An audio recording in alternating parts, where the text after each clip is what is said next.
안녕하세요, 여러분. 스마일란의 C 언어 프로그래밍 2장 강의를 시작하도록 하겠습니다. 2장은 기본 C 프로그래밍이고요. 2장은 뭐 뒤에 다른 이후 후속 강의에서 계속 나오는 내용들이 나오고 있어서요. 100% 이해가 되지는 않을 겁니다. 너무 걱정하지 말고요. 뒤에 장에서 더 상세하게 나오니까 이제 이 장에서는 대충 이런 식으로 C 프로그래밍을 하는 거구나, 그 정도 감 잡는 정도면 되겠습니다. 처음부터 너무 하나하나 꼼꼼하게 하려고 하면 골치가 아프죠. 뒤에 나온 장에서 상세하게 더 얘기를 할 것이니까 기본적으로 맛보기 하는 강좌라고 생각을 하면 되겠습니다. 이 장은. 자, 우리가 지난주에 이런 1장에서 이런 내용들을 다뤄봤었고요. 오늘은 이렇게 책으로 보면 이제 41페이지에서 55페이지까지의 내용이 되겠습니다. 7개 절로 되어 있고요. 전형적인 C 프로그램의 기본 틀을 살펴보고요. C 프로그램을 살펴보고 C 프로그램의 기본 틀, 예화와 토큰, 주성문, 간단한 프린트F 사용법 이런 것들 살펴보겠습니다. 이 프린트F 함수도 이제 이어지는 강의에서 자세하게 설명하는데요. 오늘은 간단하게 이 함수 사용법에 대해 살펴볼 겁니다. 너무 걱정하지 말고요. 자, 그리고 정리하고 실습 문제. 실습 문제는 다 이제 과제로 제출을 하는 문제가 되겠습니다. 여기 잠깐 들어가 보면요. 이제 언리얼 엔진으로 C++로 게임을 만들 때 언리얼 엔진을 쓰잖아요. 언리얼 엔진에서는 C++ 언어를 사용하는데요. 엄청나게 멋있는 그래픽들을 좀 볼 수 있습니다. 잠깐 좀 이렇게 보고 오는 것도 좋겠습니다. 자, 전형적인 C 프로그래밍이라고 해서요, 몇 줄 안 되는 소스인데, 사실은, 이제, 저한테, C 언어 잘하고 싶은데, 어떻게 하면 좀 좋습니까? 라고 얘기하면, 보통, 복학생의 경우, C 언어 1학년 때 배우고, 군대 갔다 와서, 다시 C 언어를 하고 싶다는 친구들에게 제가 주는 소스가 되겠습니다. 그래서, 간단한 소스지만요, C 언어의 파일 입출력을 제외한, 모든 문법들이 다 들어가 있는 소스가 되겠습니다. 그래서 여기 주석으로 이런 것들 주석이라고 하는데요.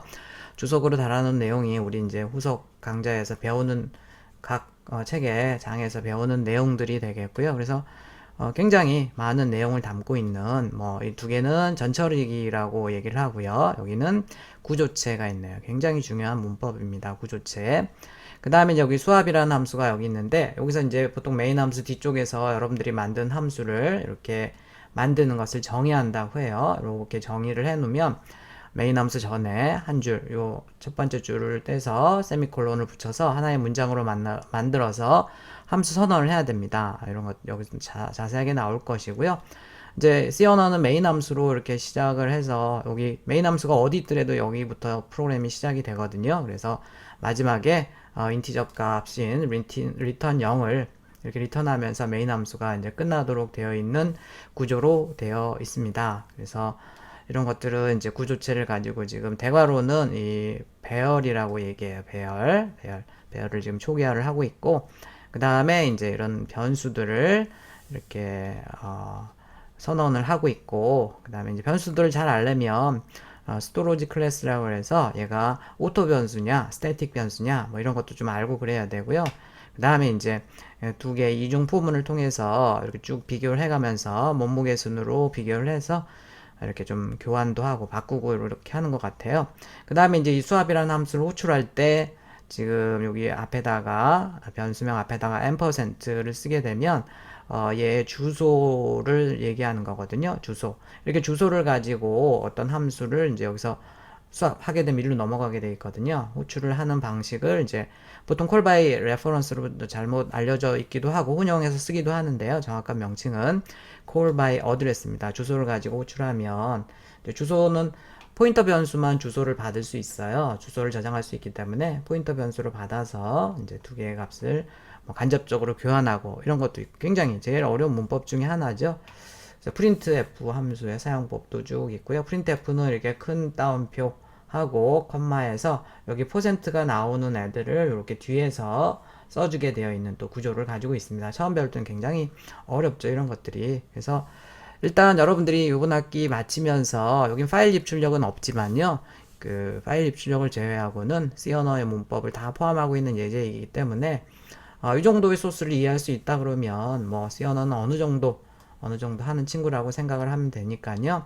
이 소스를 자, 과제로 내주도록 하겠습니다. 이 소스를 실습을 해보고요. 실습을 해보고 지금은 이렇게 몸무게가 이제 내림차순이네요. 몸무게가 이제 내림차순으로 정렬이 되어 있는데 내림차순이 아닌 오름차순으로 한번 정렬해서 결과를 출력을 해보는 것이 되겠습니다. 뭐 결론부터 아직 잘 모를 테니까 여기 지금 이 부분에 있는 이게 이제 비교 연산자인데요. 얘를 방향을 이쪽으로 틀면 이렇게 바꿔서 해볼 수가 있습니다. 온라인 컴파일러에서도 할 수도 있고요. 그 다음에 이제 비주얼 스튜디오에서도 할 수도 있겠죠. 자, 우선 비주얼 스튜디오에서 한번 잠깐 해보도록 할까요? 자, 일단 비주얼 스튜디오를 이제 띄우고요. 2020에 해서 새 프로젝트 만들기로 한다고 그랬죠. 빈 프로젝트로 콘솔 앱도 있는데 그냥 빈 프로젝트로 보여줄게요. 여기다가 챕터 2라고 하겠습니다. 만들기 해서 이미 있다고 하네요. 그러니까 그냥 저는 뭐 그냥 챕터 2-1로 만들도록 하겠습니다. 자, 이렇게 되어 있으면요. 여기서 지금 소스 파일에서 마우스 오른쪽 버튼 추가 새 항목을 누르면 CPP 파일이 선택이 되는데 우리 정확하게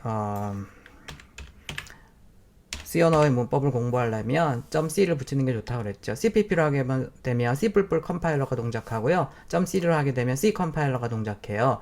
C 언어 문법이 거의 다 이제 C++에 포함이 되어 있는데 다른 게 몇 가지 있거든요. 네, 그래서 여러분들이 정확하게 C 언어 문법을 공부하려고 하면 보통 이제 .c 확장자를 써서 하는 게 좋습니다. 뭐 물론 CPP라고 해도 크게 관계는 없어요. 그렇지만 이제 C++ 언어는 다 맞게 배울 거라서 제가 조금 차이 나는 그거는 나중에 얘기를 하도록 하겠고 일단 요번 학기에는 확장자를 .c로 해야지 C 컴파일러가 동작한다 라고 생각하면 되겠고요.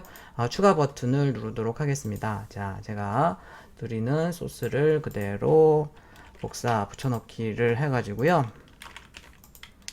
이렇게 해서 소스가 되겠네요. 컴파일하는 거 알고 있죠? 여기 컴파일과 링킹을 해야지 이제 실행할 수 있다 그랬죠? 컴파일과 링킹을 동시에 하는 것을 빌드라고 한다고 그랬어요. 비주얼 스튜디오에서는 빌드 F7키네요. F7키를 한번 눌러보도록 하겠습니다. 자, 여기 성공, 빌드 한 개 성공이라고 뜨고 0개 실패라고 뜨면 정상적으로 이제 프로그램이 오류가 없다는 것입니다. 컨트롤 스크롤을 하고 있습니다. 이렇게 해서 실행을 하려면 디버그에서 디버그 하지 않고 시작을 눌러야 되고요. 컨트롤 F5네요. 컨트롤 F5를 눌러보도록 하겠습니다. 자, 그러면 여기 이렇게 결과가 나오는 것을 확인을 했죠. 결과가 나오는 것을 확인을 했고요. 자, 그냥 뭐 난 지금 당장 뭐 다 저번 주에 데브 C++이나 비주얼 스튜디오 다 깔았겠지만요. 이제 혹시 안 깐 사람들은 온라인 컴파일러에서 해볼 수도 있겠죠. 온라인 컴파일러 중에 제일 많이 쓰는 게 저는 이제 온라인 GDB 사이트입니다. 여기에서 소스를 그대로 하고 런 눌러주면 결과가 이쪽에서 이렇게 나오고요. 자, 그 다음에 이 부분에서 아까 여기 부분만 이렇게 부등호를 바꿔주면 자, 내림차순 오름차순이 바뀌었네요. 네, 오름차순으로 정렬한 결과를 찍을 수가 있겠네요. 자, 이제 과제 같은 거 할 때 이제 비주얼 스튜디오에서 이렇게 소스를 하면 컨트롤 A, 컨트롤 C 해서 뭐 한글 프로그램에서 이렇게 붙여넣기를 하면 이렇게 이제 알록달록하게 나오고요. MS 워드에서도 이런 식으로 나오는데요. 자, 온라인 컴파일러에서 이렇게 소스를 해서 다시 붙여넣기. 자, 컨트롤 A, 컨트롤 V 하면 이렇게 해서 텍스트로 해서 온라인 컴파일러에서는 텍스트로 이렇게 순수하게 나오기 때문에 조금 멋이 없죠. 소스를 이렇게 하는 게. 그래서 소스를 조금 예쁘게 포스트하거나 과제를 낼 때 이제 비주얼 스튜디오에서 그냥 가져오면 관계없는데요. 이런 온라인 컴파일러나 이런 데서 할 때는 너무 소스가 밋밋하잖아요. 그래서 이걸 좀 예쁘게 과제를 내거나 이런 방법을 잠깐 알려주도록 하겠습니다. 자, 첫 번째 사이트는 칼라 스크립터 사이트고요. 칼라 스크립터에다가 이렇게 붙이면 이제 여기 언어가 C가 있는데 얘가 자동으로 이제 C 언어면 C를 감지를 합니다. 그렇게 해서 이렇게 소스가 좀 알록달록 좀 바뀌었고요. 다시 얘를 컨트롤 A, 컨트롤 C를 눌러서 이제 똑같이 한글 프로그램으로 가서 컨트롤 A 해서 컨트롤 V를 누르면요. 이제 텍스트 형식이냐 원본 형식이냐를 물어봐요. 그래서 원본 형식 유지를 체크를 해서 확인 버튼을 눌러주면 여기 조금 알록달록하게 조금 더 예쁘게 해서 출력을 해주는 것을 이렇게 과제 낼 때 이렇게 하면 조금 더 좋겠죠? 뭐 MS 오피스에서도 마찬가지입니다. 이렇게 조금 더 예쁘게 나오니까 그렇게 하면 되겠고 또 한 군데 사이트는 카본이라는 사이트고요. 여기서도 이렇게 소스를 이렇게 하면 되겠고요. 여긴 조금 더 예쁘게 막 나오죠. 그런데 이제 여기서는 단점이 텍스트로는 얘는 안 되고요. 이렇게 이미지로만 할 수 있습니다. 이미지로. 그래서 여기서 컨트롤 A, 컨트롤 V 하게 되면 이렇게 이미지 형식으로 텍스트가 아니기 때문에 이미지 형식으로 들어가는데 이렇게 좀 훨씬 더 또 예쁘죠. 그래서 이렇게 과제나 이런 거 낼 때 뭐 별로 이미지로 하는 건 사실 안 좋죠. 여러분들이 나중에 소스로 활용하기도 어렵고 그런데 간단하게 이제 예쁘게 해서 이렇게 포스트를 하거나 이렇게 하려면 요 사이트도 좋겠습니다. 여기 많은 템플릿들이 있으니까 그 템플릿들을 이용을 해서 하면 되겠고요. 엑스포트 눌러서 뭐 PNG나 스케일러블 벡터 그래픽인가요? SVG 파일로도 이렇게 할 수 있습니다. 이런 걸로 하게 되면 이제 아무리 확대를 해도 깨지지가 않죠. 벡터 이미지이기 때문에. 자, 그렇고요. 자, 그래서 이제 가장 전형적인 C 프로그램의 형태에 대해서 살펴봤고요. 과제 뒤에 있으니까 과제도 이렇게 한 번씩 다 실습을 해보기 바랍니다. 자, 소스 코드를 예쁘게 포스트하는 방법 살펴봤고요. 자, 그 다음에 이제 뭐 다 알겠지만 크롬 브라우저에서 내가 블로그 이렇게 검색을 했는데 이제 복사해서 가져오려고 하는데 복사가 안 되는 경우도 있을 겁니다. 그게 자바스크립트에서 우클릭 금지를 해 놓은 거거든요. 여러분들이 자바스크립트 다 맞게 배울 건데 그래서 그걸 이제 우클릭 금지를 해제하려고 하면요. 자바스크립트를 허용하지 않으면 되거든요. 그래서 요 순서대로 따라가서 자바스크립트를 허용하지 않음으로 해 놓으면 이제 우클릭 게시물을 복사해 올 수가 있습니다. 근데 조심해야 할 거는 이렇게 하고서 깜빡 잊고서 이제 크롬 브라우저를 쓰면요. 페이지들이 제대로 보이지가 않고 엉망이 돼요. 그러니까 반드시 이거 그대로 띄워놓고 이제 복사한 다음에 다시 허용하는 걸로 바꾼 다음에 이제 정상적으로 다시 크롬 브라우저를 쓰기 바랍니다. 꼭 이거 안에서 내 웹브라우저가 이상해졌다 이런 사람들이 있는데요.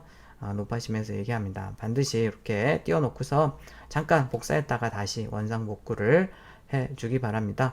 그리고 남의 게시물을 이렇게 가져다 쓸 때는 반드시 여러분들이 수정하거나 이렇게 써야 되고요. 통째로 가져다가 여러분들 게시물인 것처럼 하면 큰일 나죠. 요즘은 저작권이라는 게 있어서요.